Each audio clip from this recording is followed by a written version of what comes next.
আকাশের অনেক মেঘের মধ্যে একটি ছোট্ট ধবধবে সাদা মেঘ ছিল, যার নাম তুলো মেঘ। দেখতে ভারী মিষ্টি হলেও তুলো ছিল আসলে ভীষণ দুষ্টু। তার কাজ ছিল যখন খুশি যেখানে খুশি বৃষ্টি ঝরিয়ে সবাইকে অবাক করে দেওয়া। সে ঘড়ির কাঁটা মানত না, আবহাওয়ার পূর্বাভাসও শুনত না। একদিন সকালে আকাশে কড়া রোদ। পিটুলির মা ছাদে কাপড় শুকাতে দিয়েছিলেন। তিনি ভাবলেন আজ আর বৃষ্টির ভয় নেই। যেই না তিনি নিচে নেমেছেন, অমনি তুলো মেঘ ফ্যাচ করে এক পশলা বৃষ্টি নামিয়ে দিল। ভিজে গেল সব কাপড়, আর পিটুলির মা মাথায় হাত দিয়ে বসে পড়লেন। ইস, এই তুলো মেঘটা আর পারল না। স্কুলে তখন বাচ্চাদের খেলার পিরিয়ড। মিতা আর তার বন্ধুরা মাঠে ফুটবল খেলছিল। তুলো মেঘ হঠাৎ করেই গোমরা মুখ করে নেমে এলো, আর ঝমঝমিয়ে বৃষ্টি। সব বাচ্চারা দৌড়ে ক্লাসরুমে ঢুকে গেল। খেলার মাঠে জল জমে গেল। মিতা ভেজা মুখে জানালার পাশ থেকে আকাশের দিকে তাকিয়ে রইল। আহ, তুলো মেঘটা কেন এমন করে? শুধু তাই নয়, তুলো মেঘ যখন তখন মেঘ ডেকে বজ্রপাত ঘটিয়ে দিত। যদিও তাতে কারো কোনো ক্ষতি হতো না, শুধু ভয় পেত সবাই। মাঝে মধ্যে ফসলের মাঠে বৃষ্টি ঝরিয়ে কৃষকদের কাজ বাড়িয়ে দিত, পিকনিকে যাওয়া লোকেদের খাবার ভিজিয়ে দিত। সে আসলে এসব করে মজা পেত, ভাবত সবাই তাকে ভয় পায়। কিন্তু আসলে সবাই তাকে অপছন্দ করত। অন্য মেঘেরা তুলোকে বলতো, তুলো, তুই একটু শান্ত হ, দেখছিস সবাই তোকে নিয়ে কি বলছে। কিন্তু তুলো সে কথা কানেই তুলত না, সে শুধু হো হো করে হাসত। একদিন বিকেলে মিতা আর তার ছোট ভাই অপু স্কুল থেকে ফিরছিল। আকাশে তখন কোনো মেঘ ছিল না, ঝলমলে রোদ। হঠাৎ করেই কোথা থেকে যেন তুলো মেঘ ফু দিয়ে এসে হাজির। সঙ্গে সঙ্গেই শুরু হলো ঝমঝমিয়ে বৃষ্টি। অপু কাঁদতে শুরু করলো। মিতা তার ছোট্ট ছাতাটা খুলে অপুর মাথায় ধরল, কিন্তু বৃষ্টি এত জোরে পড়ছিল যে ছাতা ভেদ করেও তারা ভিজে যাচ্ছিল। মিতা রাগ করে আকাশের দিকে তাকিয়ে চেঁচিয়ে বলল, তুলো মেঘ, তুমি কেন এমন করছো? আমরা ভিজে যাচ্ছি তো।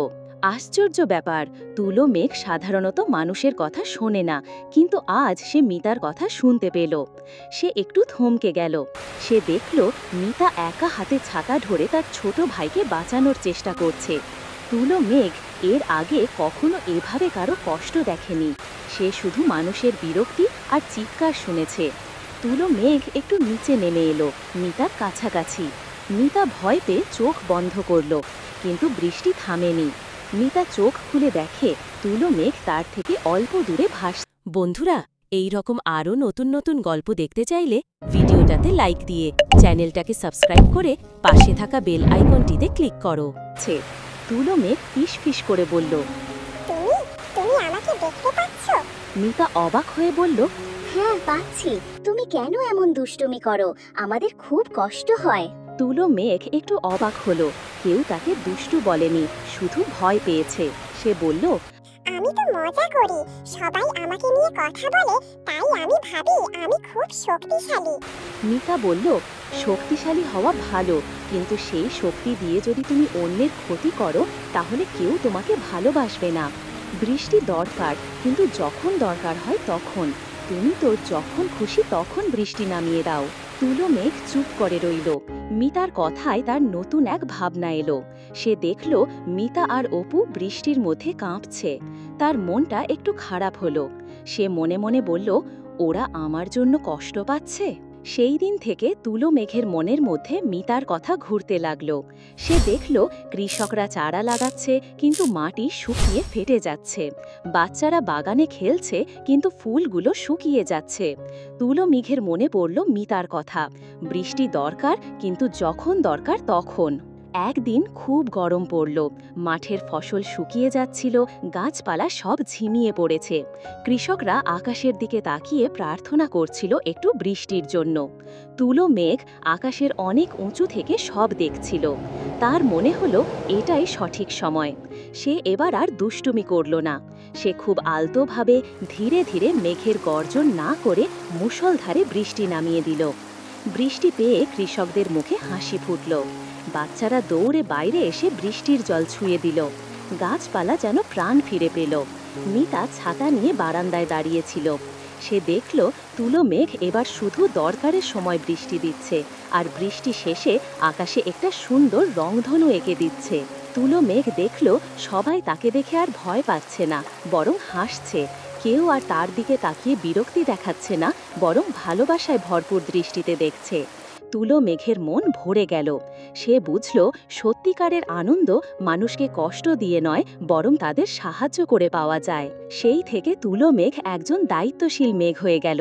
সে ঠিক সময় বৃষ্টি দিত আর সবাইকে খুশি রাখত। অন্য মেঘেরাও তাকে দেখে শিখল। আর মিতা যখনই তুলো মেঘকে দেখত, হেসে হাত নাড়ত, আর তুলো মেঘও একটা মিষ্টি হাসি দিয়ে হালকা মেঘের রূপ ধারণ করে আকাশে ভাসত।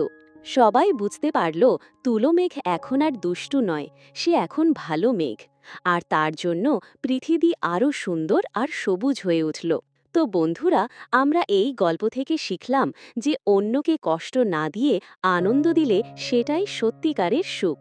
নিজের শক্তিকে যদি আমরা ভালো কাজে লাগাই, তবে সবাই আমাদের ভালোবাসবে এবং সম্মান করবে। দায়িত্বশীল হওয়া এবং সঠিক সময়ে সঠিক কাজ করাটা খুব জরুরি।